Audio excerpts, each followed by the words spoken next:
Dernière semaine, à 2 reprises à Paris, un groupe anti-IVG a mené une campagne illégale contre l'avortement, en collant des stickers. Et si vous l'aviez laissé vivre sur les Vélib parisiens, la même campagne a été menée sur les Vélov de Lyon.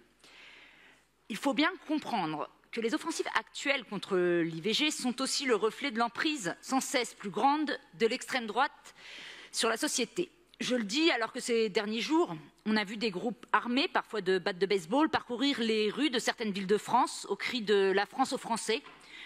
Je n'ai pas entendu grand-chose contre ces troupes dans nos discussions de ce matin et je le regrette. Ailleurs aussi, les liens entre campagne anti-IVG et extrême droite sont très clairs. Aux États-Unis, en Hongrie, en Pologne ou tout près de nous, en Italie. J'y étais ces derniers jours pour un festival transféministe appelé Scirocco et les actualités sont alarmantes depuis l'arrivée au pouvoir de Giorgia Meloni. Sa ministre de la Famille et de la Natalité, c'est le titre, a ainsi déclaré au sujet de l'avortement « Oui, malheureusement, c'est un droit ».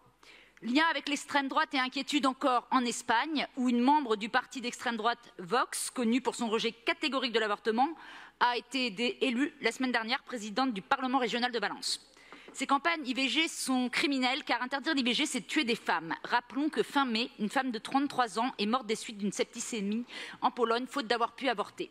Il faut le dire, la problématique autour de l'avortement n'est pas une problématique liée à l'avortement en lui-même, mais au rapport de force entre hommes et femmes, c'est-à-dire à l'omnipotence des hommes sur les corps des femmes, dont la bataille de l'avortement est l'une des manifestations parmi d'autres.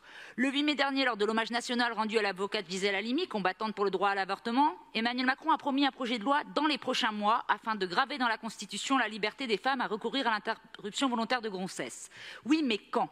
C'est ce que nous demandons avec ce vœu, car on attend toujours, comme on attend la panthéonisation de Gisèle Halimi, celle qui ne s'était pas trompée en mêlant au combat féministe un combat anticolonial, car derrière et encore, toujours l'extrême droite.